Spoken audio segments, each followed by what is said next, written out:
Beautiful morning to you wherever you're watching us from. This is Osrc Television and the program is Perspectives. And I'm glad to be here this morning with all my ladies in the house. You know, I don't work alone. I'm not Liverpool. I don't work alone. Especially on this program, I've got my delectable babies, ladies in the house that will be driving the show together. But mentioning Liverpool, it's a very sad one yesterday, where a player, one of the players, Diogo Jota, lost his life with his younger brother in a fatal motor accident.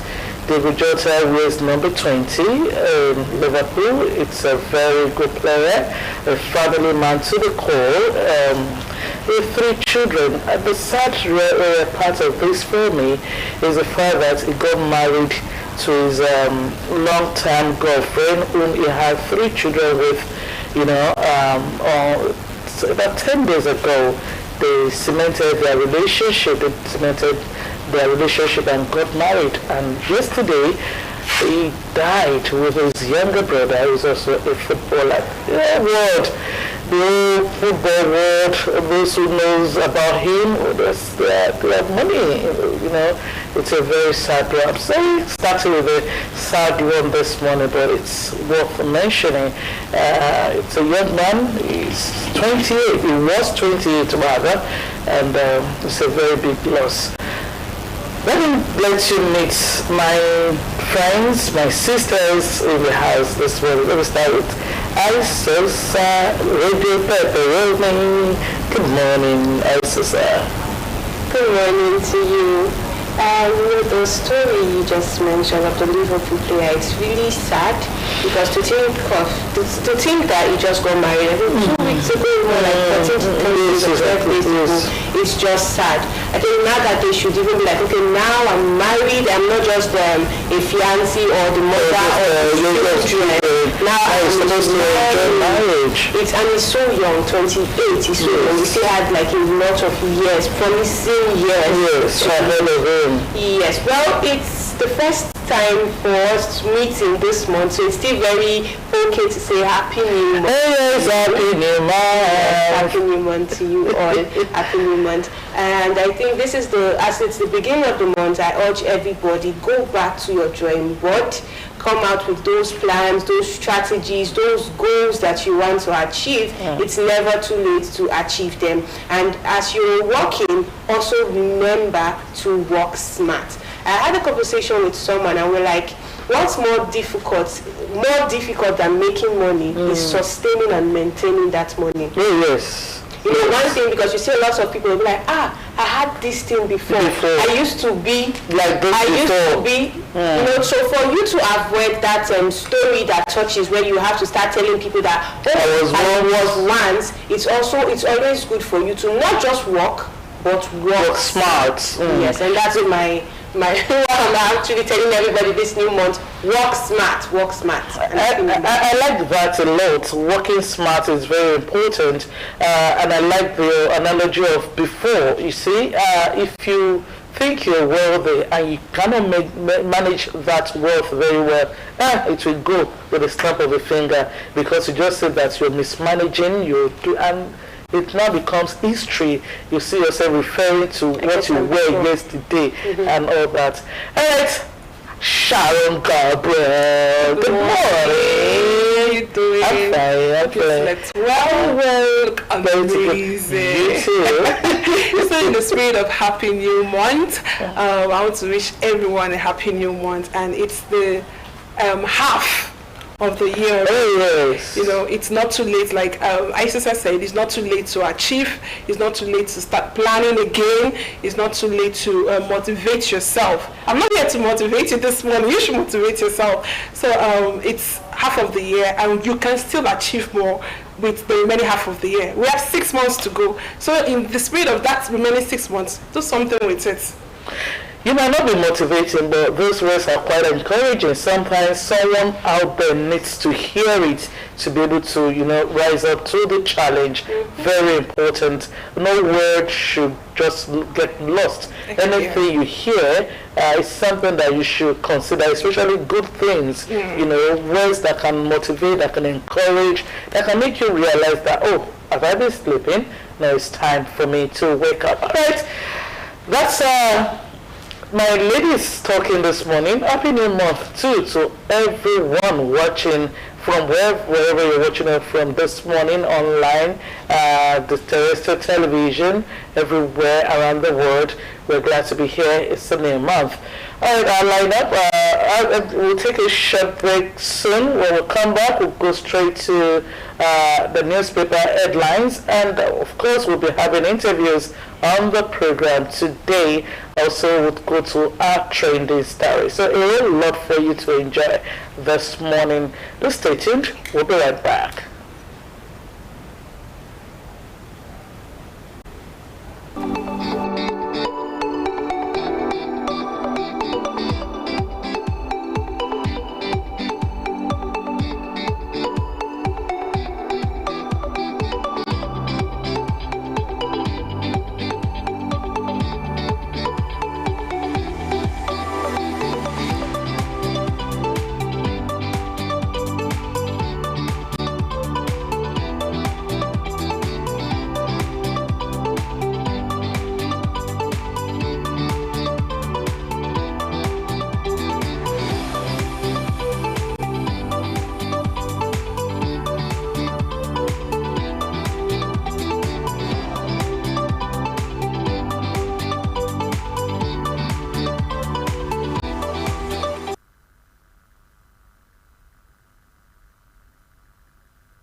Thanks for rejoining us. It's still Perspectives from your darling station, Osrc Television. And moving straight to newspaper headlines this morning. I'll kick off with the Daily Times. And here is a screaming headline saying, Electoral Reform, State Police, Local Government Creation, Top Constitution Review Agenda. That's coming from Bamidele, and page 2 of that page 2 of that newspaper has the story of the electoral reform, which is another in thing now that it's going on. Over 4 trillion naira debt, failed privatization blamed for power sector collapse. That's on page 5 of the newspaper, the Daily Times. The Daily Times. That's where we're taking our story from. Everyone says bandits abduct 60-year-old farmer, kill son in Kaduna attack. A sad one there. A 60-year-old man loses son to abduction.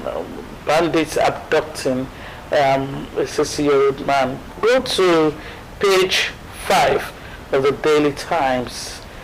You will see the story then. Ebonyi 18, Khan, NBA, youths want killer arrested, prosecuted. That's not just Khan, not just NBA, not just youths. I think all Nigerians have been saying that once there is a case of abduction, killing and all that, the perpetrators should be brought to book. A lot should be done to make sure that they are caught and prosecuted. I think it would serve as a deterrent yes. the rest of them, because when they see that these are the penalties, they wouldn't want to. Because in as much as they are taking life, I am very certain that they value their own life. Of course, they value Of course, we know that. But we find it so easy to take someone else's life. Yes. The life they can't even give. They can't give. They can't give. It's more like slaughtering a ram, goat, yes, chicken is without conscience, without guilt, no fear. Exactly. That's why I remember last week we talked about the drug thing. Yes. A lot of them act under the influence of drugs and alcohol and all manner of things. Relief as NUT set to end strike in FCT schools. Relief, really, page 6 as this time, because there have been meetings with different people. The FCT minister having meetings with the Nigerian Union of Teachers, FCT chapter, and ways of resolving. There have been cases where they had to be invited to DSS and all that. But it's high time they allow these children go to school, because whatever the situation is, it's those children that are suffering, and we know the importance of education in Nigeria. So it's a good thing that it's coming to an end. All right, Senator Remi Tinubu donates 1 billion naira to victims of Plateau attack. That's another nice one from the First Lady, even though we don't have the office of the First Lady in our constitution.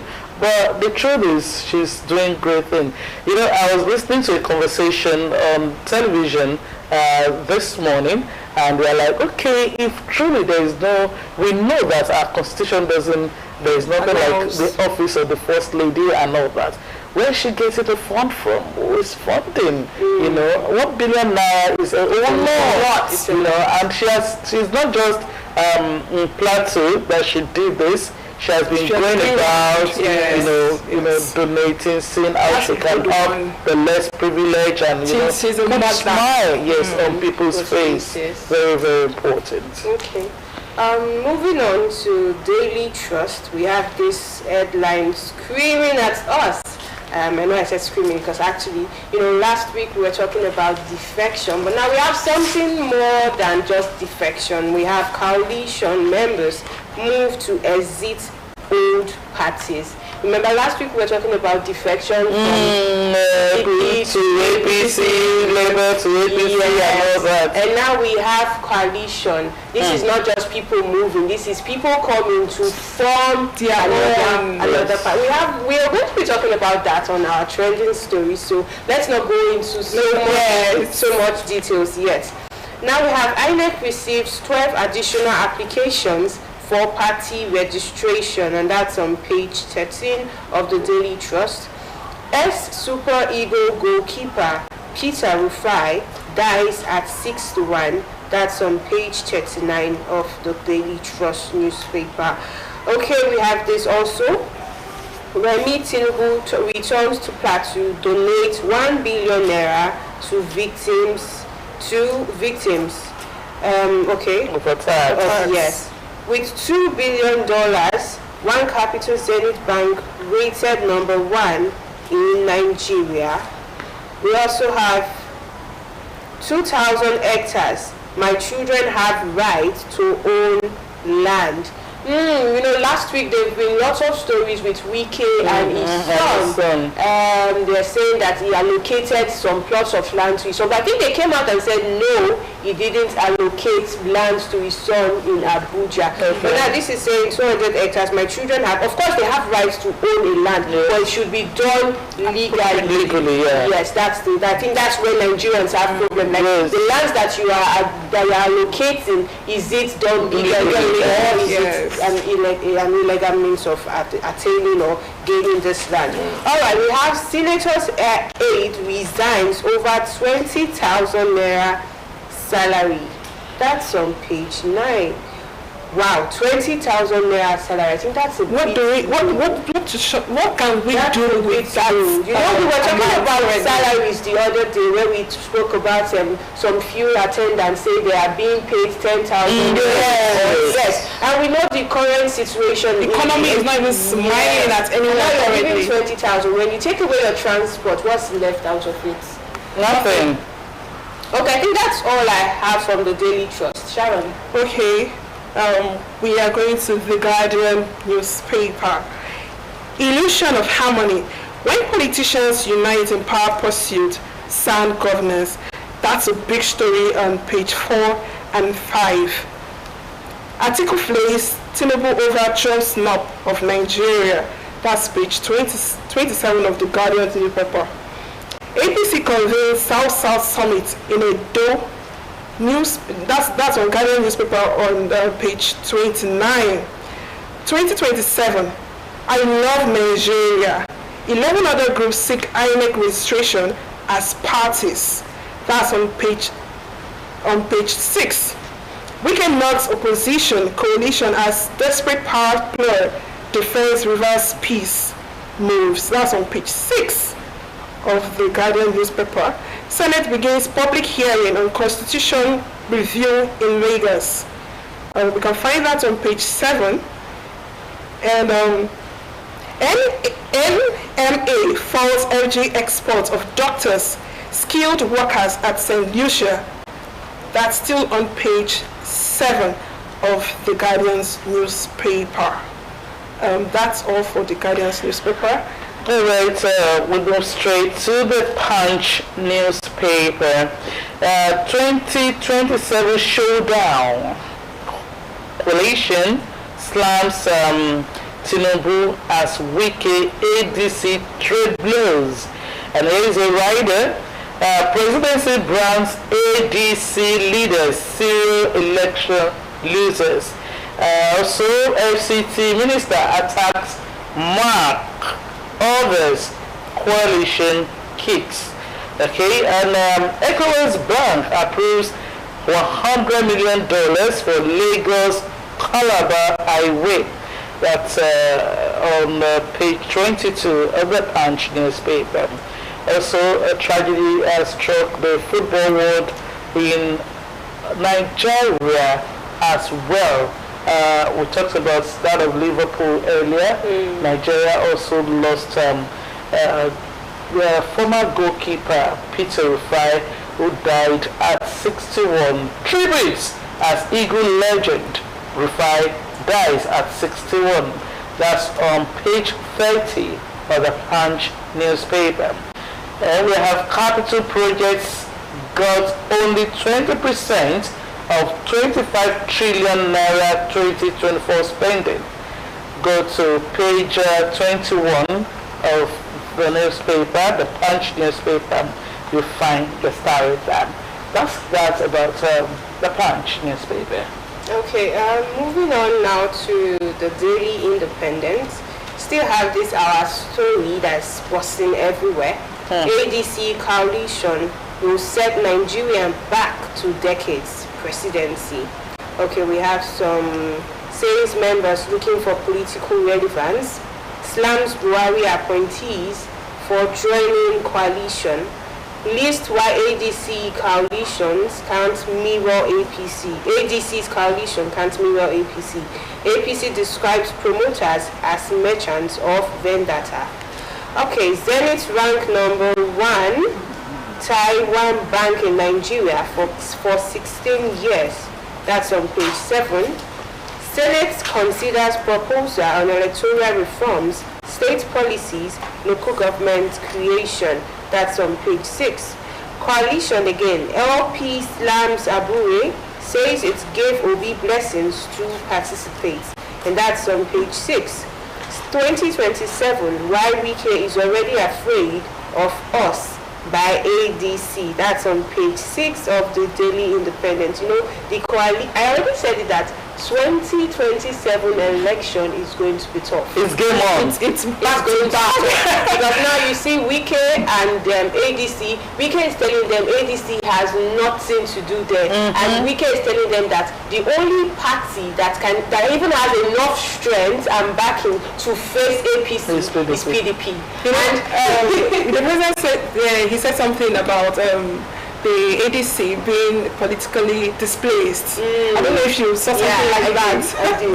So, yes, go on. You know, it's just looking like the women on the street coming to church. They are the same people, but they're just dressed. Yes, exactly. And I think that's what they're using to like compare them. That these are the same people. Why are you guys go? And I think, well, I don't want to talk so much about it because it's still coming back on our trending story. So let's move on to still more stories on the Daily Independent. It says, my children have rights to own land. Okay, we spoke about that before. Of course, your children have rights to own land, but they should do it the legal way. And that's what Nigerians are coming out to say. We've made oil smuggling unattractive, says Tinubu. Okay, Damagun to be remembered for presiding over PDP final funeral. I think that's all. Okay, we have one more. Sanwo-Olu mourns ex-Super Eagle goalkeeper Peter Rafai. That's Peter Rafai. Yes, that's all really. Though it's been for a long time. He's been battling ailment for a while. May so rest in peace. That was one of our best. Our best, the Super Eagle squad, our goalkeeper. Well, they so rest in peace. I always say something, when we all get to the bus stop, one by one, we'll alight from the bus. Yes. We'll pray that it's a sad one to the family, to the NFF, and of course to Nigeria as a whole. And Sanwo-Olu coming out quickly to react. It shows that he's also a football lover, and we all love football. But not all of us, I don't know. I actually do love football. I have lots of brothers, so you cannot run. You cannot just run. When you have brothers around, you have to love football. Which club do you support? I support Barcelona. Oh, yeah. Shout out to you. Oh, no, I'm not a football fan. I support Sunshine Club. Manchester United. Okay. All right, okay. Sharon, next one. The Patriots Constitutional Summit. 700 delegates to brainstorm on way forward for Nigeria. Which newspaper are we looking at? The Nigerian Tribune. Okay. You can find that on page 2. Coalition. Nnamdi Usman Abure comes, resumes, tackles after Obi's romance with ADC. You can find that on page 3. Sorry, you said something. Obi's romance.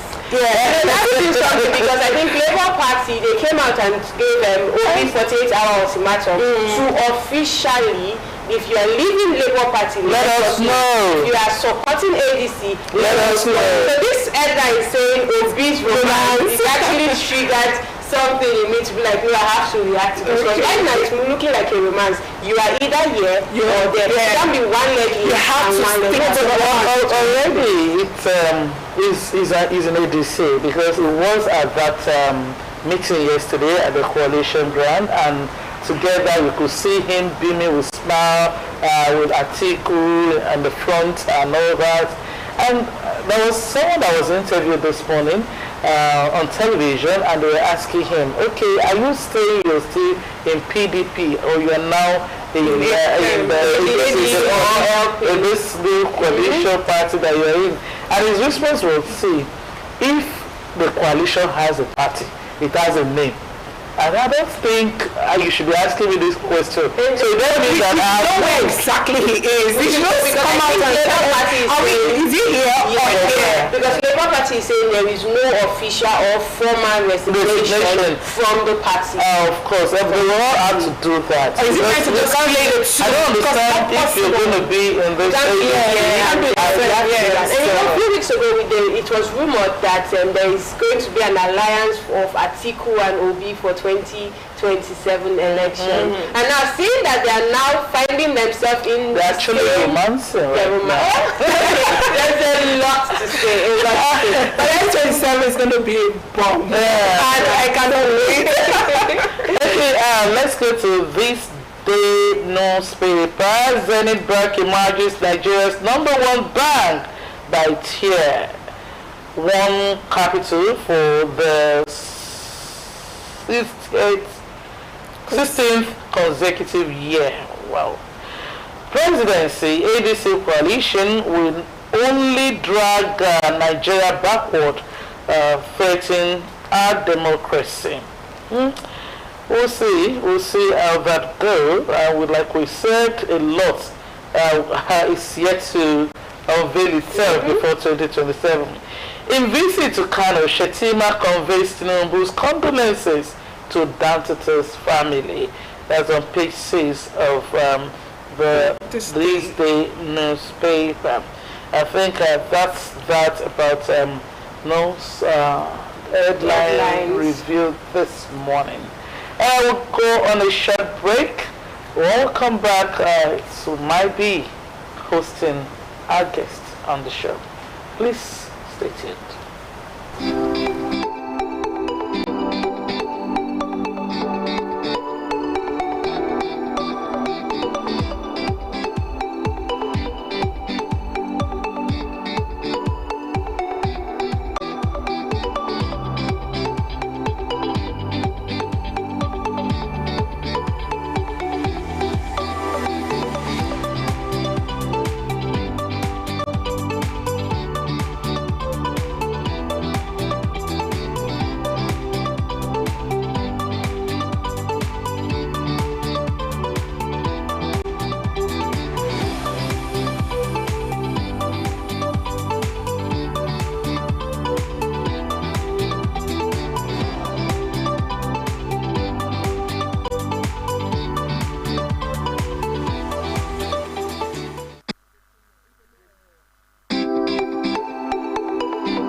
many thanks for rejoining us. It's still Perspectives on Osrc Television. Earlier on I said we'll be having an interview. Our guest is already in the house. But before you meet our guest, the Joint Admissions and Matriculation Board has said it did not approve the admission of a Federal University of Technology Akure graduate, Basola Jamiu Owodunni, whose records, according to the board, were not found in its central admissions processing system.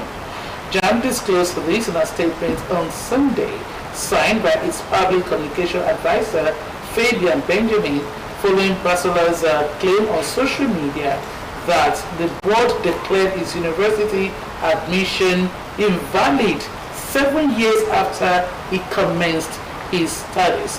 Basola said he sat for the Unified Tertiary Matriculation Examination in 2017. I was admitted in 2018, where he studied civil engineering and graduated in 2024 with a cumulative grade point average of 4.41. And there have been some reaction, especially from the university. Dami Basola was admitted into civil engineering at the Federal University of Technology Akure in 2018, which has been said the cost of trying to fill the appropriate form to be mobilized for the NYC in his final year. He discovered that his admission was declared fake by JAMB. All right. The university has also reacted. The university was invited by the police, and all documents pertaining to his admission was presented for scrutiny. Thereafter, the police wrote their report and reported that it had been forwarded to JAMB headquarters for consideration. The university also took the extraordinary step of writing JAMB a reminder on the issue. FUTA has discharged its responsibility on the matter on behalf of Jamiu Basola and waits on JAMB, which flagged his status in the first place, to resolve the matter based on the documents and information supplied to them by FUTA relating to the status of Jamiu Basola. The university will continue to monitor the situation and provide all necessary information and guidance to aid the resolution of the matter. All right, before I'd like to meet who I have in the studio, let's take a report on the past union leaders' stance on this matter. Good. Let's regard the confirmation provided by the university management, which has led to Mr. Jamiu unjustly denial of mobilization for National Youth Service Corps, NYSC. This denial not only undermined his academic achievement, but also jeopardized his future and the opportunity that lies ahead for him as a graduate. The group sees this development as a direct affront to the institution's reputation and academic credibility, and therefore issued an ultimatum to JAMB. Thereby issue a 7-day ultimatum to JAMB to take immediate action to rectify the situation. That JAMB do the following. 1.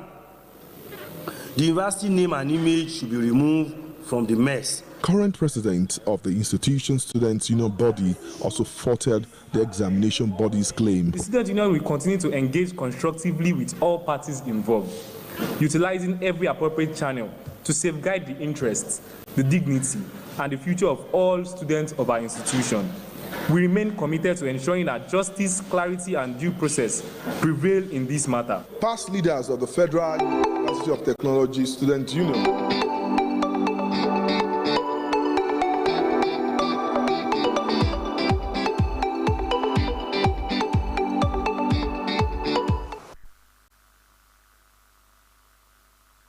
show this morning is the FUTA graduate himself, Jamiu Basola. Jamiu, good morning.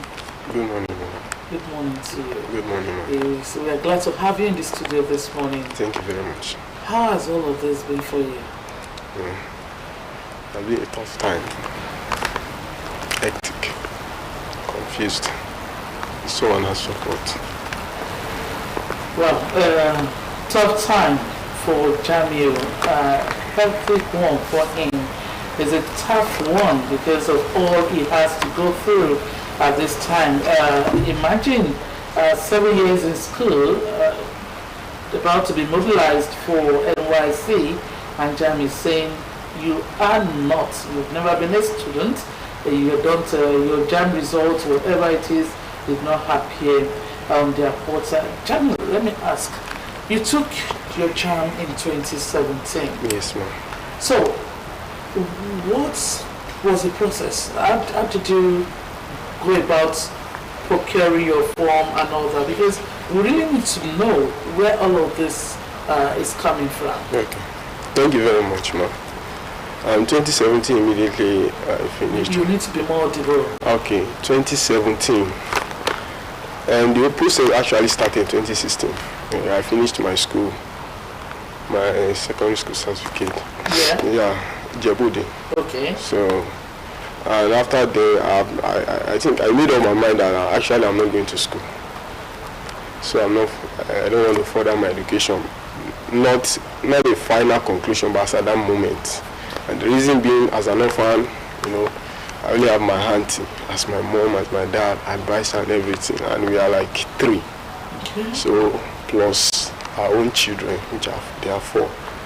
So while I was in secondary school, so I take it as a responsibility. I need to learn an handwork, which is styling and interior decoration. Before I graduate from school, immediately I graduate from school, I'm already a boss of myself. I did my freedom. Graduated from secondary school, yes. Immediately I graduated from secondary school, I did my freedom. I'm a boss of myself.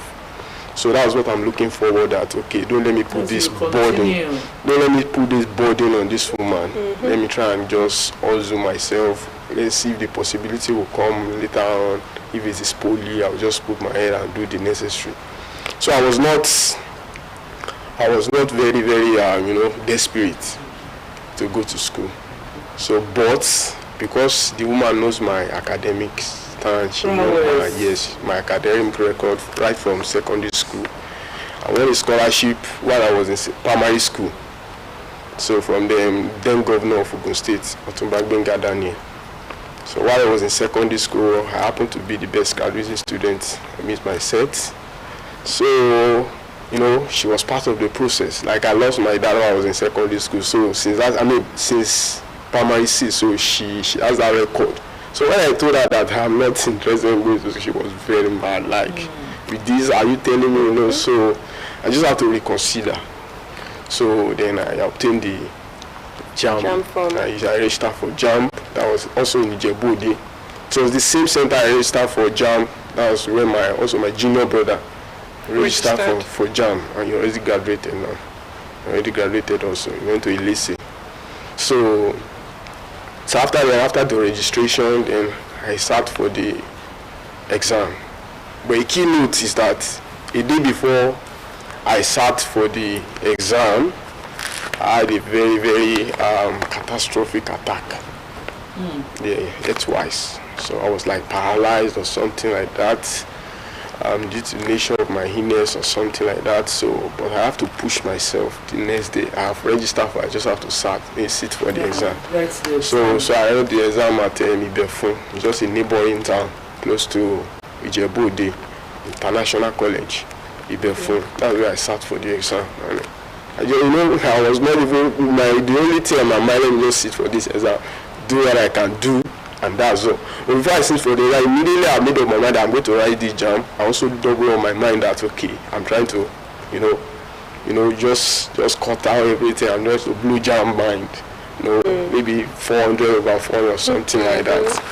But unfortunately, the illness and everything, I just put in my best struggle to do it. And fortunately, with everything, I still had 253 as my result. As my JAM score. Yeah, that's my JAM score. So since then, after then, in my registration, you have to choose first choice, second choice, third choice. Before that, I told you I'm already satisfied, Tyler. Yes. Even as before I was certified, I already I was also learning bricklaying. Okay. I wanted to learn the two together, so I've been in the process. I still remember my boss then, that's Babaja. That's my boss with bricklaying. So I learned entirely from Fabulous. So now I've been in the process of construction, building and everything. So immediately I even graduated, I work with this construction company, PW. It's a very popular construction company. I work with them as a craftsman. So they were doing the construction of Badongaj road there, interstate. So I've been to the point where I say, what am I going to study? I'm already in this process, civil engineering. Yes. Let's go for it. Let's go. So my first choice civil engineering, second choice civil engineering, third choice civil engineering. If not for that, the fourth choice is just kind of I think this kind of college. Yes. So they don't have. So I just choose that for choosing sake. I know that's not even my portion. So that was my choice. So Now which school did you school, Futa, first choice. First and second? Yes, and there was something like my mom, due to the nature of my illness, she said I should choose a school that is close, and that is, I choose Futa as first choice. OU as second choice, that's Olabisi Onabanjo University, and then Yabatek as the third choice.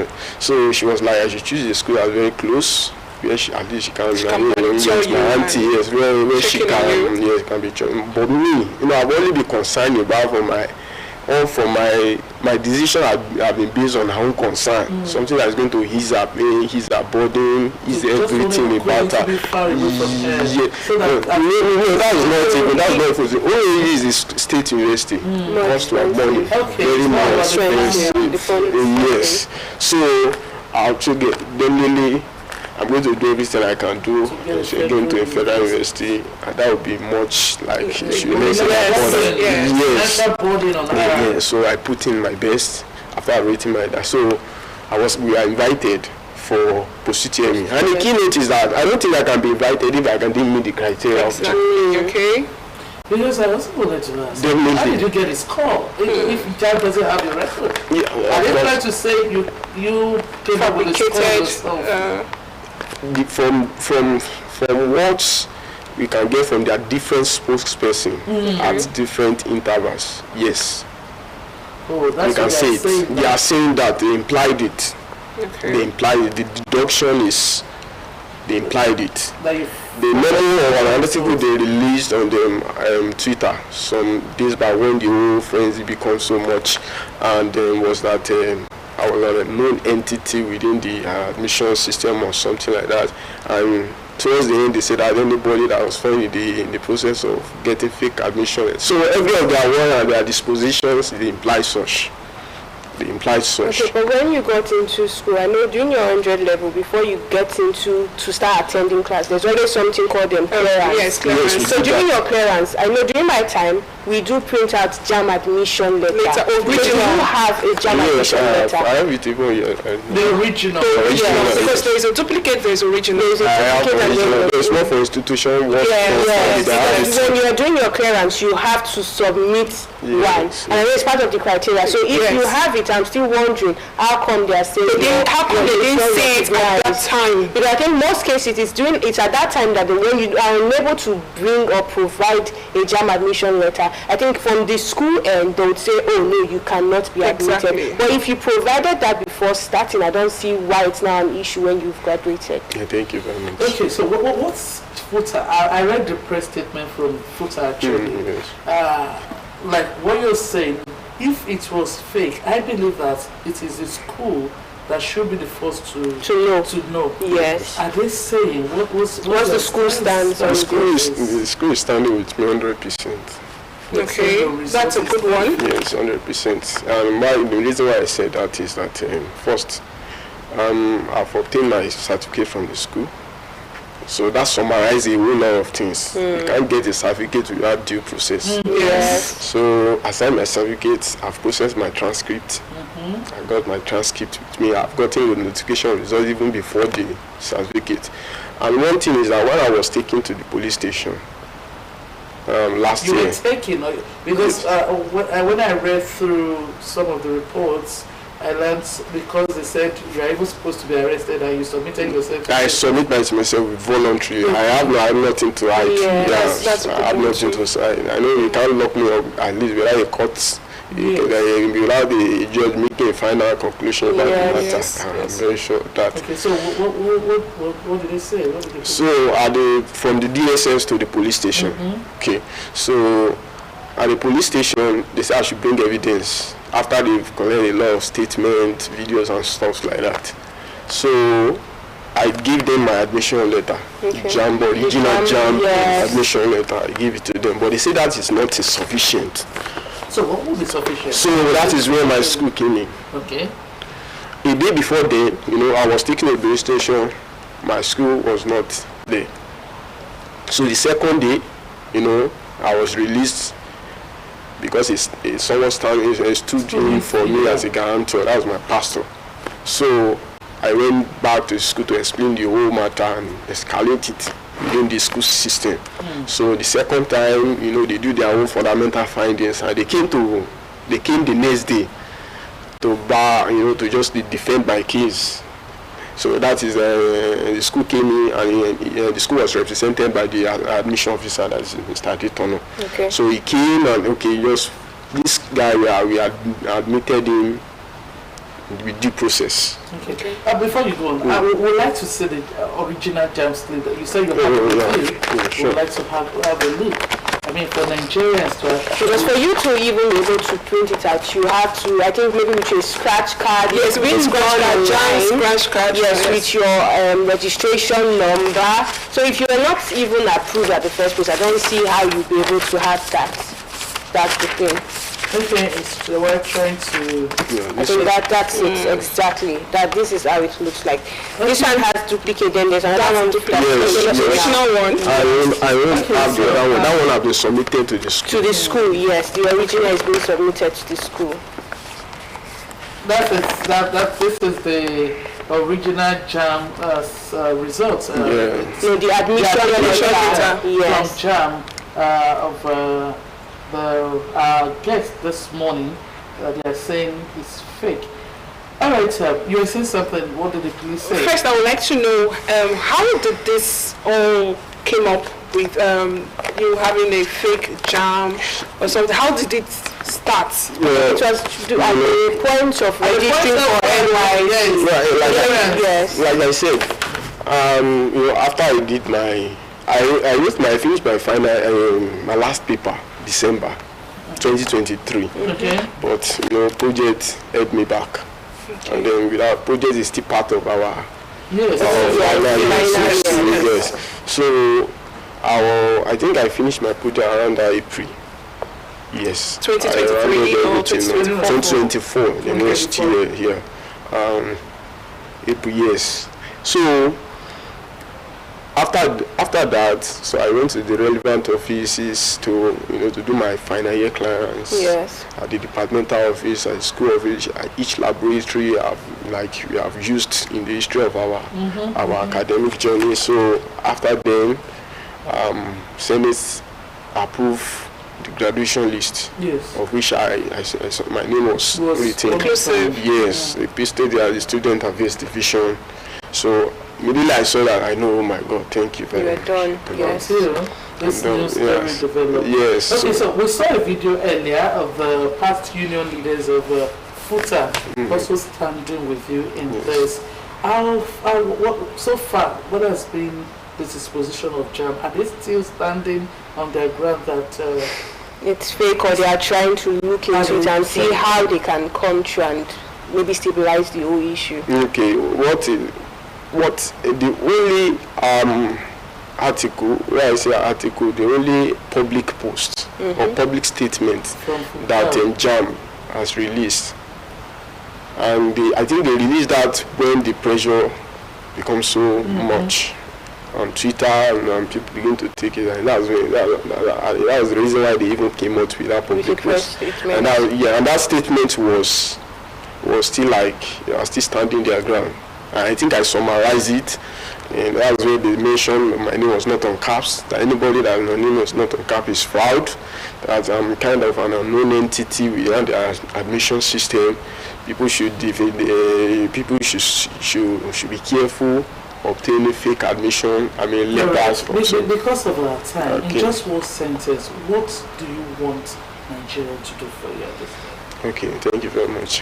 What I want Nigeria to do is help me, like I say, indulge JAMB to come out sincerely and verify my admission status with them. They should open my portal so that all due documents or due evidence will be reviewed. And secondly is that they should come and prove that indeed I've been involved in one way or the other in admission irregularities. Yes, With irregularities. JAMB, either writing JAMB, either obtaining admission letter, or with my school, maybe conniving with a staff member to rig the admission process. They should come out with evidence. Yes. So that is very If no evidence is out, if no evidence is out, they should please do the needful. rectify my image amidst thousands of people that are fully aware of their false allegation.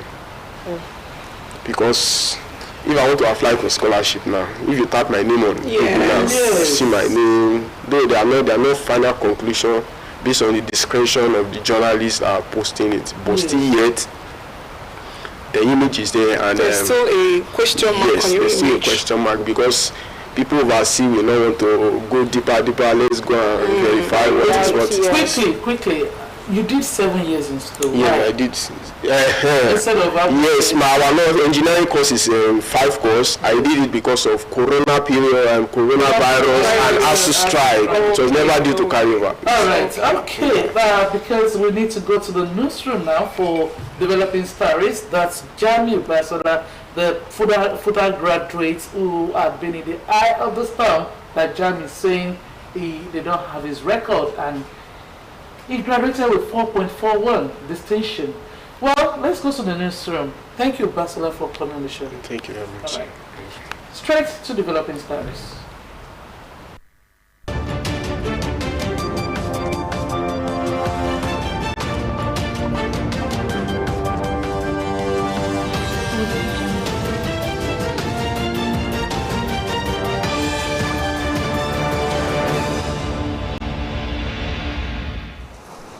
Hello and welcome to News of Developing Stories. I am Obi Chukwemeka Oti.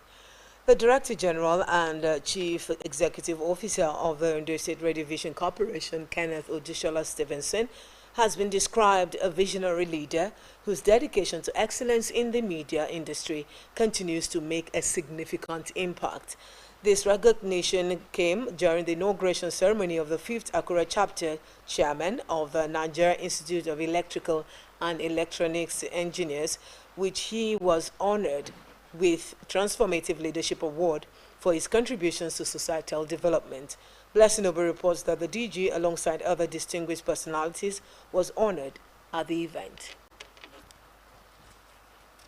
Renowned for his excellence in journalism and broadcasting, Kenneth Odushola Stevenson was among the notable individuals celebrated for transformative leadership and innovative strides in the public sector. It was a moment of pride as the Director General, CEO of Osrc Media Group, was presented with an award of excellence by the Akure chapter of the Nigerian Institute of Electrical and Electronics Engineers. As he stepped forward to receive the honor, the award titled Transformative Leadership Award was presented to him amidst applause. We hereby present this award to you today for your transformational leadership. In his acceptance speech, the Director General described the award a shared recognition for both the broadcasting and engineering communities, acknowledging the collaborative efforts driving growth and innovation. When this came, I just believed that I should accept it, because not only because of the OSRC, but because of what I've done for the engineering community over the years. But then what is important is that this particular award is very, very important to me, because whatever we do in broadcasting is engineering. And because it's engineering, we must also do it with precision. And we have the best team in that place, and that makes it very easy for me to achieve what we've achieved so far. He was further commended for his leadership in transforming staff welfare and driving operational excellence at the Ondo State Redivision Corporation. He's a man of dignity with a high level of humility. He's a person that is dedicated to any cause that he believes in.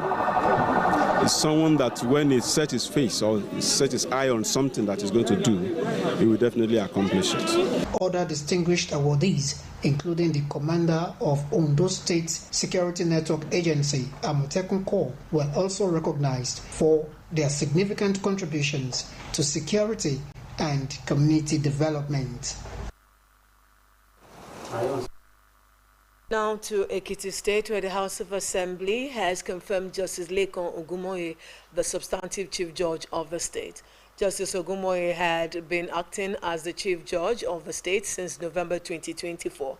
The Assembly, which was presided over by the Speaker, Adeboye Aribasoye in Ado-Ekiti, confirmed Ogumoye as many lawmakers extolled his virtues. Earlier, the House Committee Chairman on Judiciary and Legal Matters, Mr. Babatunde Oke, read the committee's findings on Ogumoye to the Assembly. The Speaker announced the confirmation of Ogumoye after a voice vote as the substantive Chief Judge of the state. The Lagos State government has vowed to begin the enforcement of compulsory health insurance policy for residents. According to the Permanent Secretary, Lagos State Health Management Agency, Dr. Emmanuel Zamba, the enforcement will begin in earnest early 2026, in line with the executive order by Governor Babajide Sanwo-Olu in July 2025. The order mandates that residents must show evidence of enrollment in a health insurance scheme before accessing public health services, excluding emergencies. To further strengthen identity management and prevent fraud, Zamba disclosed that it has partnered with the Lagos State Residents Registration Agency to roll out biometric card readers across health facilities. The Permanent Secretary noted that the state currently has over 865 accredited providers, ranging from primary healthcare facilities to specialists in dental and eye care, as well as community pharmacies.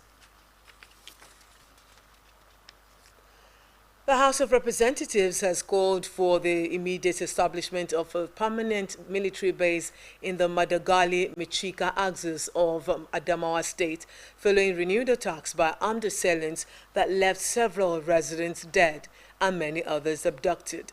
This followed a resolution passed at plenary where lawmakers decried the persistent security breaches in the area and mandated a thorough investigation into the violence. The House also resolved to investigate the persistent security breaches in the northeast, particularly in the Madagali-Michika axis of Adamawa State. It equally called on the National Emergency Management Agency to provide urgent humanitarian support to displaced residents in the affected communities. House of Representatives mandated its joint committees on national security and intelligence, defense and police affairs to investigate the recurring security breaches and submit its findings and recommendations within 2 weeks for further legislative action. Former Super Eagles goalkeeper and 1994 Africa Cup of Nations winner Peter Rufai is dead. The news of Rufai's passing was confirmed by the Nigeria Football Federation via its X handle. Fondly known as Dodo Mayana, Rufai made 65 appearances for the national team and was part of the golden generation that lifted Nigeria's second AFCON title in Tunisia in 1994. He also represented the country at the 1994 and 1998 FIFA World Cup tournaments. Rufai was 61. May his soul rest in peace. And that's Developing Stories. We'll now take you back to our studios for the continuation of Perspectives. Stay with us. Go.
Welcome back from the newsroom. We'll continue with Perspectives as we go straight to trending stories.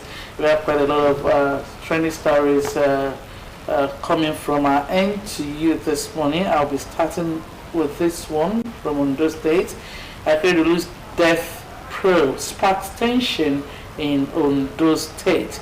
The recent petitions and calls on the Ondo State government to commence an investigation into the death of former Governor Rotimi Akeredolu have sparked tension in the state.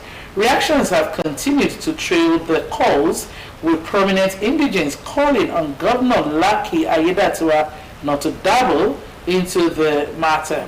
It was reported that Akeredolu died on December 27, 2023 in Germany after a protracted illness. After his death, Aiyedatiwa, who was the acting governor at the time, was sworn in as substantive governor. On Monday, the government said it had received many petitions from residents of Owo and some professional groups to probe the death of the former governor. The Attorney General and Commissioner for Justice, Dr. Kayode Ajulo, in a statement, confirmed that the government had received petitions demanding a former coroner's inquest into the death of the former governor. Ajulo, in a statement, noted that the public had the right under the coroner's law of Ondo State to demand clarity in cases where foul play was suspected or questions lingered, adding that the law would be allowed to take its course without bias or sentiment.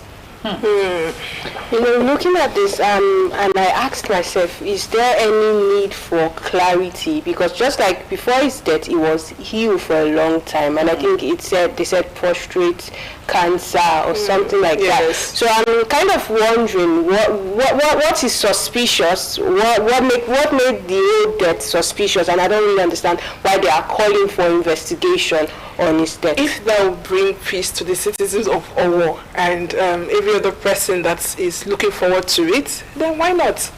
We all know how he died, yes. But to just quench the curiosity of individuals requesting for investigation, of course, we should just do it for peace sake. For peace sake. Because we don't know how this can linger or how where it will linger to. So just for peace sake, of course. Let's see how it goes. What do you have to say about that? Okay, as we will all keep our fingers crossed to see where this is going to end. But a lot of people have also come out to say it's necessary to be calling coroner's inquest on this. this will mean, some are saying, why not allow the dead to rest? I think I saw a post that said if it even has to bring in his body out for re-examination, they would have to. So I just like you said, let the dead rest. That's quite. But then, just like you also said, if to satisfy their curiosity, if it has to be done, then let it be done. Well, curiosity or not, let's see how this plays out, because for me, I still stand on the side. Who am I? A lot of people, the Attorney General and Commissioner for Justice says there are petitions asking that not just one petition, not two, one petitions. That's a lot. It's they're calling for this inquest to ascertain the cause of death of the former governor. And like you said, you mentioned the fact that it was known that he died of protracted illness. Some said it's cancer. What's it called now? The cancer. Prostate cancer. Some also said is leukemia. So that's true. I think that's where the curiosity is coming from. But then I think the family should actually know, because he died in Germany, so there should be a death certificate. Yes. So I think the cause of death should be there. The cause of death, it should be written or stated on the death certificate. Anyway, if the public wants it. Let's move ahead. 2027 presidency breaks silence over ADC coalition. ADC conclave of internally displaced politicians. The presidency on Wednesday described the new opposition coalition, the African Democratic Congress, as a conclave of what it called internally displaced politicians. Reacting to the unveiling of the ADC's new leadership in Abuja on Wednesday, Special Advisor to the President on Policy Communication, Daniel Bwala, on his X handle at Bwala Daniel, described the politician realignment as a dead on arrival party.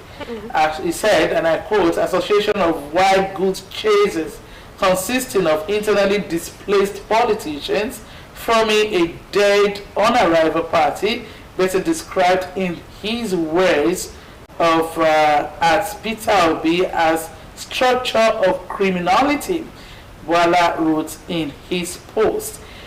While Bwala did not name individuals, his remarks appeared to target the architects and promoters of the ADC, a platform touted as a broad coalition opposition politicians aiming to challenge the ruling All Progressives Congress in the 2027 presidential or general elections. ADC members include former members of the PDP and APC who have defected amid internal disputes or personal ambitions. And they include a former Vice President, Atiku Abubakar, a former Senate President, David Mark, a former Kaduna State Governor, Nasir El-Rufai, a former Osho State Governor, Rauf Aregbesola, and Mr. Peter Obi, presidential candidate of the Labour Party in the 2023 poll.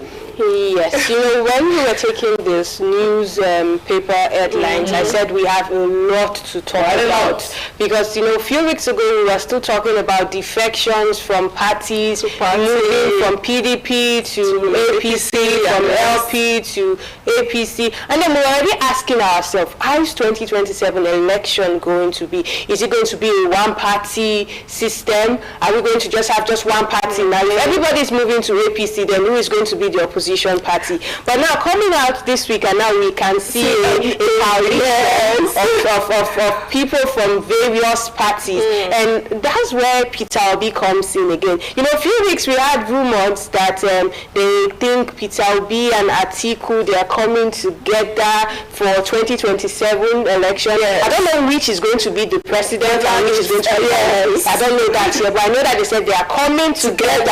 And now see that when power pass power, You got to jump somewhere. You know when they said something that when if we have the same interests, irregardless that we are not friends, we will turn to friends. Yes. So I think that's what's happening now. And it's raising lots of questions that what are the intentions for this coalition?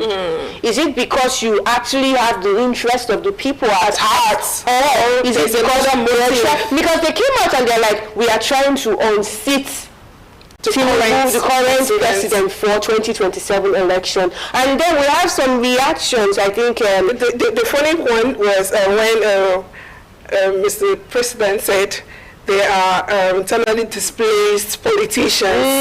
I'm like, okay, the ADC coalition, we put Nigerians first, says Obi.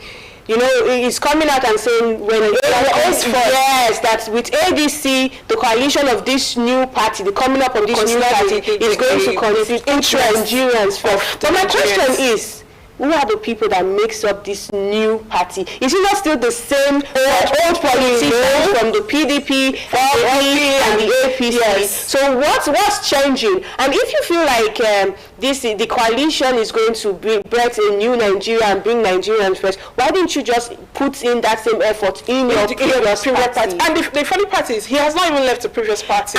So Labour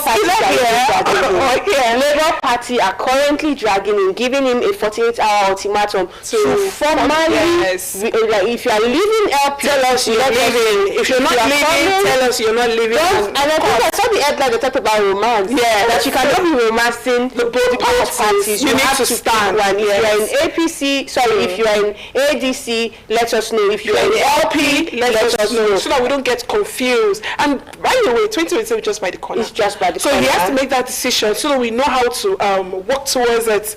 Make some adjustments and the rest. And then we have Wike who came out and he's saying all of this that you people are doing, the only party that is fit and enough to fight for this 2027 presidential seat is PDP. I said this earlier, like a few weeks ago, that if everybody moves to APC, why are you so sure that the people that have already been there would allow you take some steps that just coming in? So of course, we all know some of them go there for their personal interest. Yes. But now, if you're coming there, don't you met some people in that room? What makes you feel they'll give you the space to come and overthrow them? Yes. So I guess that is why your coalition. You're coming to my house. You're coming to my house. In the house we have a seat for daddy and we have a seat for we have plates for mommy. We have plates for daddy. So what makes you feel like you're coming to my house and you want to come and serve you? Of course, no. So I think that's where the coalition is coming from. These people are like, it's like the future is not bright in this place. But another thing that people have been talking about is even that is about the leadership of the ADC, that's the coalition. The party was kind of already existing. Yes, it was. And that there's a coalition now, and all of a sudden, new leadership is rising up.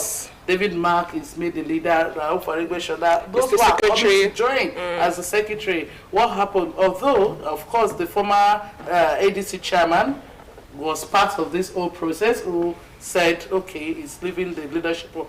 But the core ADC members are already happy about it. I think this is, and they're also saying this is going to be a dead on arrival. This is what we call power and all that. This is what we call power past power. Yes. Because now, if you want that party to actually stand and have force, you need the people that are in authority into the leadership system. So you don't expect that those people will come to your party and then you would lead them. Those people are known to be leaders. They're known to be the ones that the foundation of authority. Yes. That when they come out, when you see them, you will know authority. Yes. When you see them, you see power. So I feel like they coming, of course you should know that these people, they are going to aid us. 2027. Looking forward to it. Yes, we are looking forward to it. We are looking forward to 2027. Okay, and yes, we have lots of reaction. I think Wike came and he's also attacking ADC. They're also coming and giving. Everybody's just attacking themselves. But I still feel right now, Peter Obi should still let us know his stance. If you're leaving LP, let us know. Because then I think you also came out last time and you were like, LP is the way. With LP, Nigeria has a change that they've been looking for. Now you're coming back with ADC and saying ADC is the truth and the light. ADC is democracy, and all that. I feel he should pick a stance and stop this romancing that he's doing. But the good thing is we all have Nigeria at heart. Yes. So whatever it is, whether APC, whether PLP, whether ADC, as long as confines Nigerians welfare. Exactly. So as long as we have the interest at heart, fine, we are good to go. Of course. We are good to go. You know, if you remember, the former name they wanted to have for it was ADA, Ada. I'm sure because a lot of Nigerians. No, let's call it Ada. So at the end of the day, it's ADC. We are here. We will continue to be here. We are waiting. We are watching patiently. Moving ahead, let's go to another story. Ibadan police students stage massive protest, shut down school gates over renaming of Olunloyo Polytechnic. Okay, trying to get this story. The students of the Polytechnic Ibadan have staged a massive protest over the renaming of the institution of Omololu Olunloyo Polytechnic Ibadan. The students who came out in large numbers shut the main entrance gate at the South Campus and other school gates in protest against the recent development. Recall that the Oyo State Governor Seyi Makinde, in his brief remarks at the interdenominational commendation service held for the late former governor at the Obafemi Awolowo Stadium, Ibadan, announced that the institution would henceforth be addressed as Omololu Olunloyo Polytechnic Ibadan. Okay, so the students are saying we don't want to change. But then, do you think the protest was necessary? It's just change of name, except there are other implications that are not being said. It's not just about the change of name. Okay. It's change of everything. You know, some people will still want to make the mistake of calling it by its previous name and making adjustments and all that for students and other people that have graduated. What will happen to the previous certificate for those that have actually graduated? Is there any way they will change the certificate to get the new name or something? I think that's actually something I've actually never put into consideration. When the name of a university or polytechnic is being changed, what happens to the previous? It doesn't affect the certificates of the previous ones. It's just when Adekunle Ajasin University was changed, it used to be Ondo State University, but it was changed to Adekunle Ajasin University at Kumbako. You know, it doesn't affect the certificate, so it still stands. Okay. But one wants to ask, why exactly was it changed? Yes, I think that's the question. This is not the first time we are hearing such change. Yes, a particular process. So I think there's a lot going on as regards that. We also know that at least the daughter of Olunloyo, that's Kemi, Dr. Kemi. Yes, Dr. Kemi. It's also not. She wasn't also in good terms with the father. I think she labored him with all sorts of allegations. Yes, all sorts of names. Stuff about abandonment. So I think so many things, and so. I guess the issue is with the person and not the name that was shared. I think maybe they just felt like this person is not coming from his own child, his own daughter, speaking against him, and not just it's not a positive, positive thing, yes, from negative thing.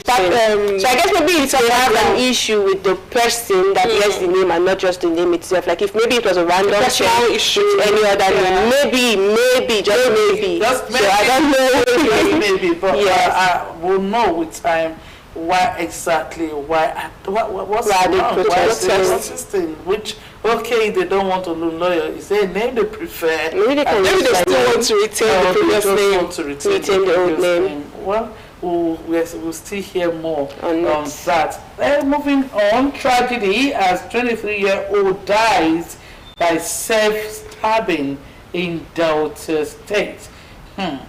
A 23-year-old man, Mr. Thank God Elufo, has stabbed himself to death behind Nwodo Estate in the Ajayi Bonsac layout area of Asaba, the Delta State capital. Reports gathered on Monday that the incident happened on Sunday after the deceased's elder brother asked him to dress up for an outing. An eyewitness told newsmen on the condition of anonymity that when the incident happened in the night, a call was put across to the vigilante chairman in the layout, Mr. Okolo, who visited the scene. He said, and I quote, "The incident happened behind Nwodo Estate in Ajayi layout. They called the vigilante chairman to inform him. I went there with the vigilante chairman, Mr. Okolo, on Sunday night, and according to his elder brother, who claimed he asked him to dress up for an outing, he said the brother was waiting for him, not knowing that his younger brother had entered the kitchen and stabbed himself. So when we came there, we found his body in the kitchen. The vigilante chairman in the layout called the DPOB division into division, who sent some officers to the scene around 11 p.m. His body was removed by the police to deposit in a morgue. He said the young man survived a poisoning by an unknown person last year. Since then, he has been acting funny. Sometimes he will start shouting that people wanted to kill him, but his brothers did not understand. When the newsman contacted the state police public relations officer, SP Bright Idafe, on Monday, he confirmed the incident. Yes, this comes back to us talking about depression. Because for you to, I don't know if it wasn't linked to hard drugs. So I think it's more about depression. We need to take our mental health seriously. You see, people around you, when you notice some kind of behaviors, they've changed. They're very outgoing and outspoken, and all of a sudden they are being reserved. And this is not how this person behaves normally. I think these are things that we need to pay more attention to. You just don't leave people by themselves and say, maybe you want to be quiet. It will be okay. Sometimes you put their mental health into consideration. And the fact that they mentioned that maybe some months ago or last year, he was also poisoned by an unknown person. I think they should have investigated that. I think that brings me back to even the brothers in the house. I feel they need to investigate everybody because since he was poisoned last year by an unknown person, so in this case everybody is a suspect. And then he killed himself or he stabbed himself in their house. Now the brother said he was probably outside waiting for him because they want to go out. Now I'm not insinuating anything, but I feel the whole issue needs to still be properly investigated. Yes, I think he was traumatized, based on the poisoning aspect. And not knowing where it came from. He was traumatized. Everything maybe affected him mentally.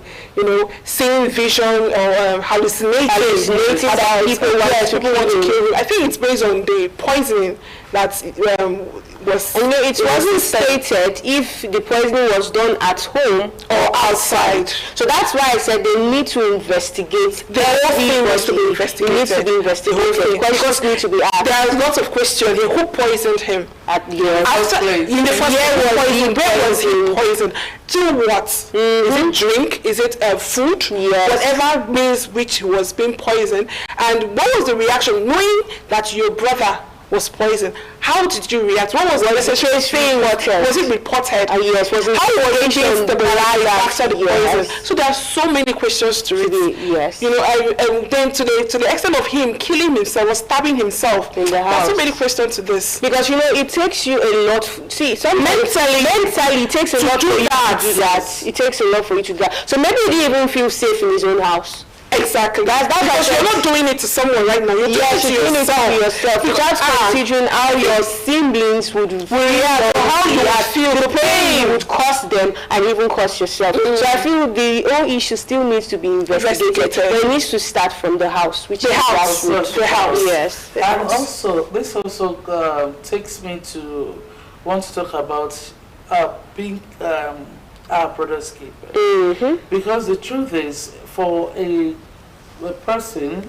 who has gone through the challenge of being poisoned, I would say the family, because they keep talking about the brothers, we don't know where the parents are in this picture.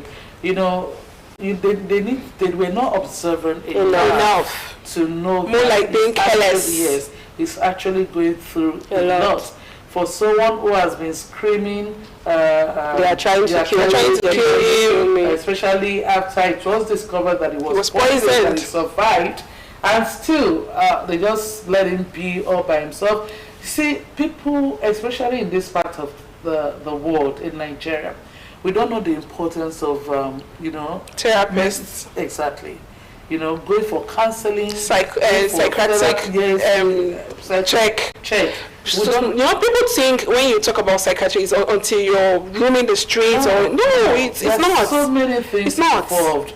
So for someone, after the poison, you discover this kind of behavior about him screaming. I think it was not taken care of. Mentally okay at that time. They took it for granted. You know, I think it's a thing around us here. Maybe when someone just complains, be like, go and rest, you'll be fine. But not with him screaming, people are trying to kill him and all that. For someone to start screaming that people are trying to kill him, I think that we should look at those people around him. Nonchalant way of reacting to things. He's screaming, people are trying to kill. They will just attribute it to the fact that actually people are trying to kill. After it was poisoned. Yes. You understand? So to take further check on this, it was not done. It wasn't done. It's not. But it's sad because it's really sad. It's really sad. And in his short time on earth, he has gone through this, being poisoned, and he survived it. Now stabbing himself. It's indeed a very tough. It's a sad one. Please may so rest in peace. But please, we need to be our brother's keepers. We need to watch out for one another. The moment you see that someone is not behaving the way they used to, don't just say, oh no more, it's out there. I beg. If someone is trying to shut himself out or herself out, please check on that person. If the person is not posting as the person is used to post on social media, please check on that person. Please check on yourself. Please check on that person. It's very important. Moving ahead to this one, 4 drowned in Gombe flash flood that's coming from the police. No fewer than 4 persons were drowned in flood waters following the onset of the rainy season in Gombe. The public relations officer of the Gombe State Police Command, Buhari Abdullahi, confirmed the incidents in a statement on Tuesday. He said the command received report of 4 incidents of drowning that occurred at Ayinkwari, Miso, Bojude, Bajoga, and Difa communities in Ako, Kwame, Funakaye, and Yamtu Deba local government areas of the state. He said the victims were children and teenagers who drowned in rivers, erosion sites, and unprotected water channel. He said, and I quote, the Gombe State Police Command wishes to alert and sensitize members of the public on the need for heightened caution and vigilance around water bodies. This is in view of the rainy season, as cases of accidental drowning continue to pose a serious public safety concern.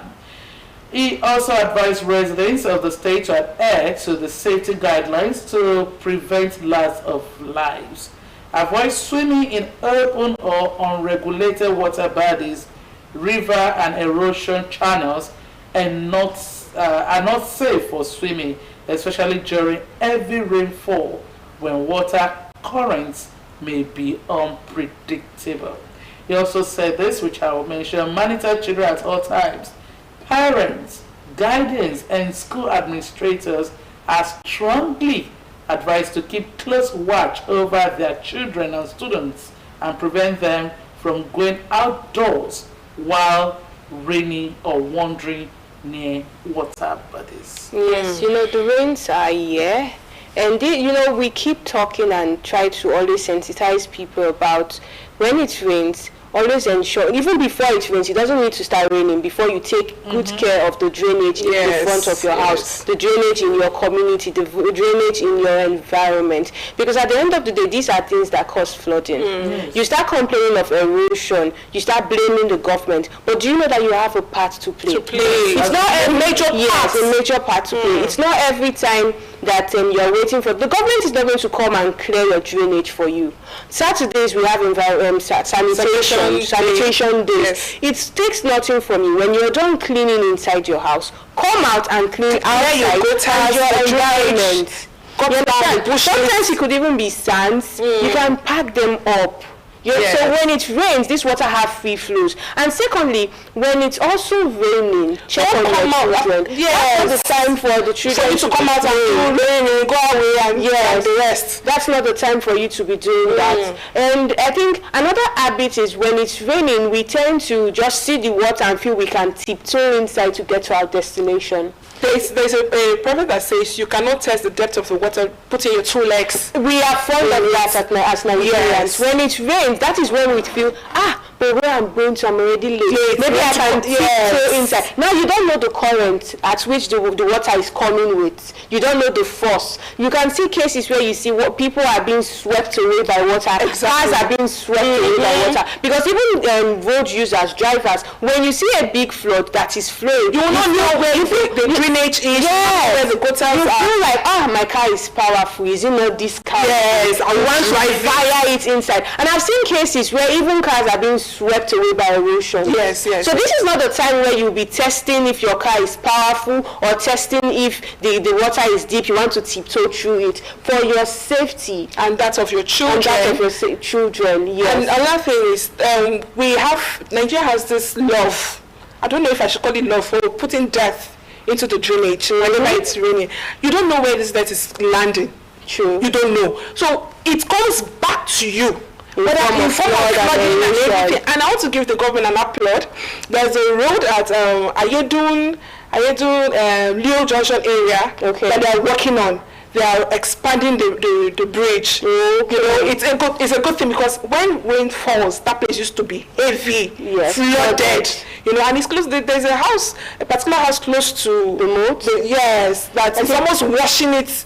I think that takes us back to building of houses in close to waterways. I think it's also an habit. We always come out and we're crying, government do this. Now I feel that I know that person is probably coming out every day when it's rains to say, government come and do something. Government has come to this. This is not the government first. You need to put yourself. Was that land, was it properly gotten? Because I'm sure they would not allocate a land that is going to obstruct waterways. So you first of all, why would you even build a house or structure a house in close to waterways? So we need to also take safety into our hands. It's not every time we call on the government. And we should consider the children, especially the children. Because even if we are children and teenagers, they are not as strong as we are. And apart from that, we have cold too. The weather, it's extremely cold. So we need to protect us. As we are protecting our properties, we should protect our health and our lives. Very, very, very important and very key. this the rain this time around, it's torrential, it's heavy. Yes. And so we need to do a lot. We need to be careful, children. And I like the part where the police also mentioned the fact that children, more parents, school administrators, teachers, everybody, all hands must be on deck to make sure, because sometimes really the children are in school when the and so you need to make sure that all your students, all your pupils are in the class. They don't go home when it's raining. Exactly. They are not roaming around, you know, it's not that time. Even if they have to go and, ease themselves, and adults must monitor them to make sure that they don't stray. Because children, they want to go somewhere, this is where they are going. They want to feel the rain. Exactly. Playfully, they will go and start doing I remember then while in secondary school, when it rains, my school it's on a slopey area. So when it rains, they don't allow, even if it's closing hours, they don't allow us go home until it stops raining. Because now imagine my school is built on a hill. If you're coming down, the wind might be taking you to where you don't know. So they for safety measures, they don't allow students out, except maybe your parents or your guardians, they are coming to pick you. But if you're going by yourself, you have to wait at least till it stops raining. I think schools should also try and take that into account, because right now it is raining cats and dogs. It is. All right, moving ahead. This one says, fraud. I was desperate to succeed. Convicted Nigerian tells U.S. court. A Nigerian, Onomen Udrebo, who was sentenced by United States District Court on Monday to 3 years and 4 months in prison for his role in a $140,000 tax refund fraud, said he participated in the scheme because he was desperate to succeed in his music career. Newsmen gathered information from a statement obtained from the website by the U.S. Department of Justice on Tuesday that Udrebo was extradited from the United Kingdom following his indictment for tax refund fraud.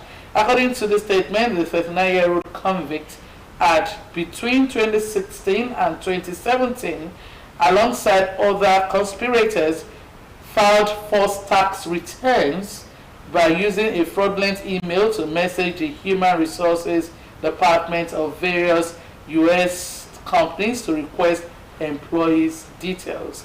The statement noted that upon getting the employees' details, the conspirators then used the information from the Web2X to file more than 300 bogus tax returns, claiming more than $1 million in tax refunds.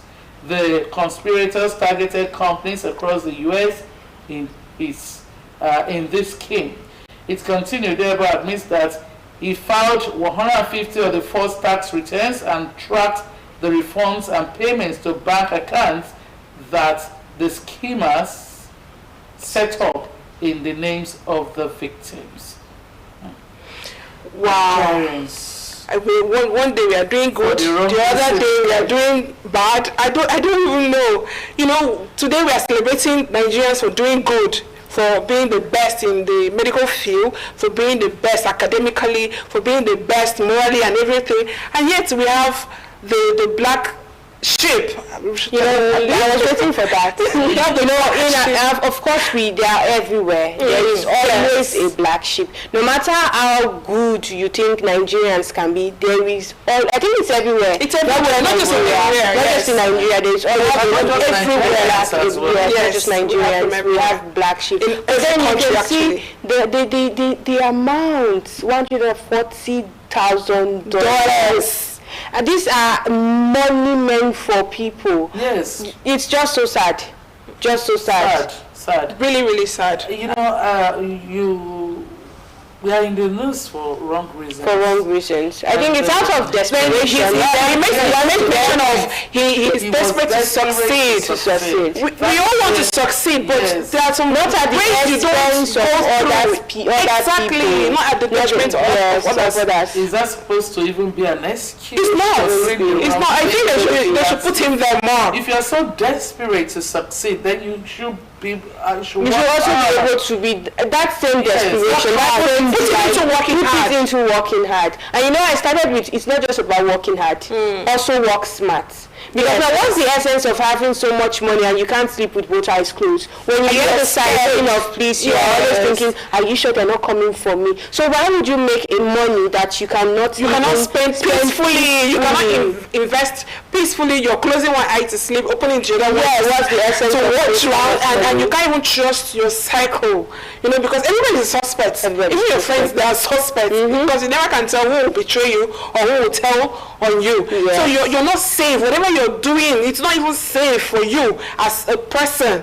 Talk more of that, you know, those kind of money, you can't even invest in them because they are money that's gotten in a fraudulent way. You cannot really have a concrete investment and say, okay, this is what I have done. There is this hunger for more. You know, when you take one, you still want to go back for another. Easy money. Yes. You still want to go. Easy. It's easy. You turn it into a business. But there's a saying that says, one day for the thief, 99 days for the thief, one day for the one. I don't think when you get money the easy way, you tend to be an Oliver too. You keep wanting more because you feel like I didn't even do so much and I got this thing. I can do it again. Maybe if you even get a lesser pay, you'll be like, today business bad. You tend to work hard. Yeah. That's hard. That working hard. That zeal. That passion. Because this is coming from a place of passion, a place of wanting more. So if you have that passion for wanting more, for seeking for more, I think you can also put it into something. Put it into working. Into a legitimate work also. You know that we have so many. We have we had an interview. He said he's into tiling. You can learn tiling. You can learn bricklaying. You can learn carpentry. I think when you spoke, there was something that I caught about all that I said. He's very hardworking. Yeah, he's not lazy. He's not lazy. So how will you keeps pushing? You can't expect someone like that. Well, we can't tell.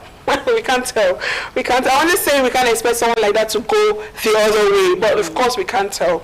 We can't tell. We can't tell. I think Nigerians should please stop. There are things we can do. There are things we can do in this country that we make us we put our names out there for good things. Imagine having children and your child is coming to see that my daddy is trending. He's trending fraudulent. That's wrong. Very wrong. Very wrong indeed. Very wrong. At least if you want to trend for something good, something positive. Be known for something that when they set your name, they see, oh, my daddy was this. I'm proud to have a father like this. And for something. Yes. Okay, not for something bad. We should be proud. We should be celebrated for good things. Yes. And that is why I will be taking this story. But we have the video accompanying that. Maybe we should just take a look at the video first, because we just talked about a Nigerian who has gone to represent us in a bad light, who was involved in fraud and saying he's desperate. Desperation. He did it out of desperation. But we are going to talk about a Nigerian who was desperate to succeed. Yeah, I like that word, desperate to succeed. And he did the right thing. Let's take a look at the video. When I come back, I'll take the story. If we have the video, let it pop up so we can take the story. But if the video is not ready, maybe probably I go straight to taking this very, very something that's really interesting, gladdens the heart, and I'm sure it gladdens Dr. Oyibo to bestow this award on Timmy Ocean. Thank you, Jesus. Stand up, go get your flowers.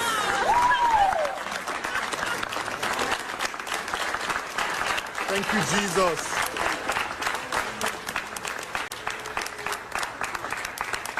Wow! Hey.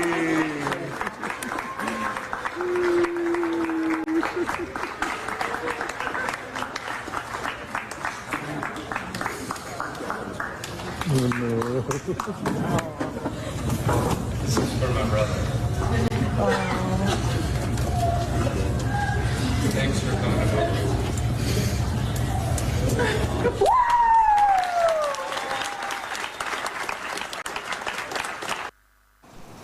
Okay, you might be wondering what's going on there, especially seeing a white guy prostrated for a black man. Okay, let me tell you what happened. Nigerian doctor in US breaks residency record, wins all 8 awards. Program director prostrates to him in honor of Yoruba tribe. In an unprecedented feat that has sent waves of pride, I'm feeling proud, across the Nigerian and black communities worldwide, a young Nigerian doctor, Timileyin Oluseyi, in the United States, has charted records by clinching all 8 top awards in its medical residency program, a landmark achievement never before attained by any resident in the institution's history.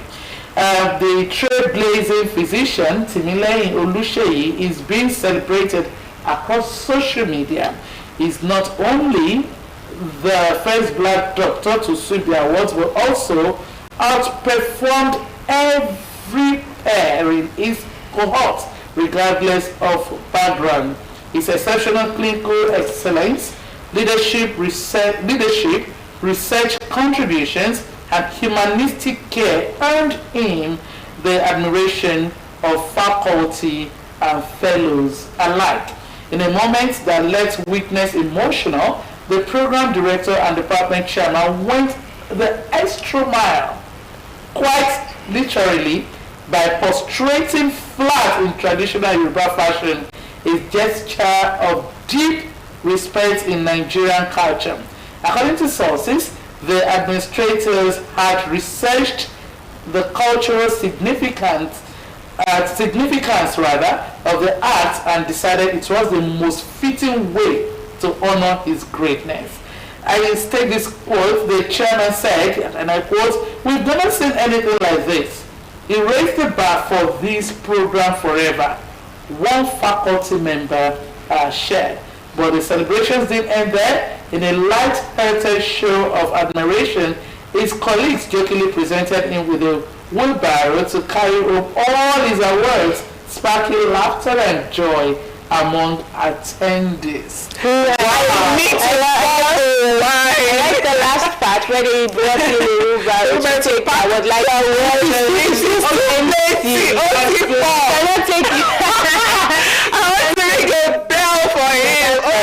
good one. God, that's a good one. Good one. Yes. I am so proud. When you were saying, I was just feeling goosebumps. I am so proud right now.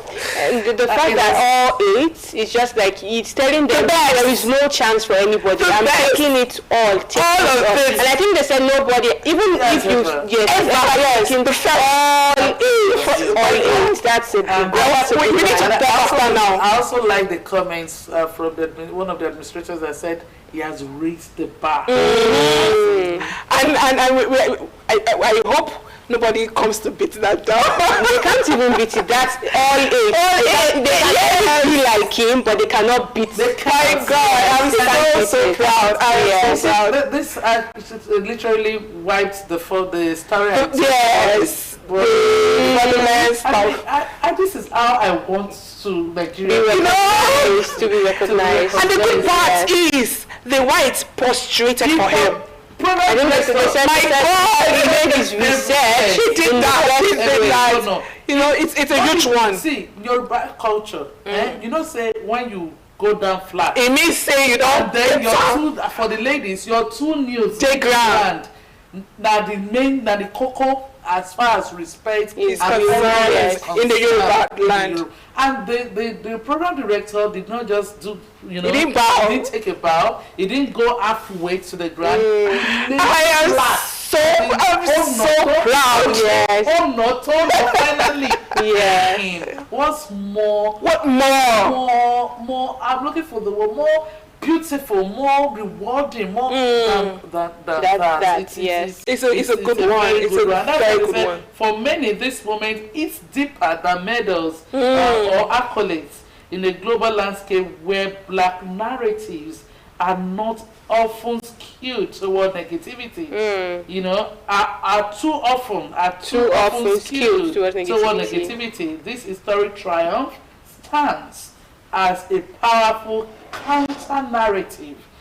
This is not just a win for one man. It is not a win for Nigeria, for black excellence, and for every underrepresented group striving for greatness, a family member told reports. This is amazing. I need to do a happy dance after this show. Take a cue from this. Yes. We want to be represented for the good things. Yes, not the bad or the wrong narratives. On the bad light. I am so proud. I am so proud. My teeth, there is a way I can shine it wider. Alright, let me take this. This is in the sport area of sports really quickly. We talked about it earlier that the legendary goalkeeper Peter Rufai is dead. He died on Thursday after an illness. The Super Eagles made a post on their X handle on Thursday. Okay, and NFF has also reacted to that.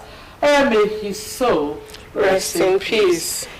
Okay. This is the time for us to say our bye-bye. Yes, and my final word is do what is good and be known for what is good. I am happy! That's what I can say. I also say the same thing. Be known for what is good and known for what is bad. This is where we'll wrap in. We'll draw the curtain. Our time is fast spent. Till we meet again next week, I'm Remy Allen. It's bye. Bye. Bye.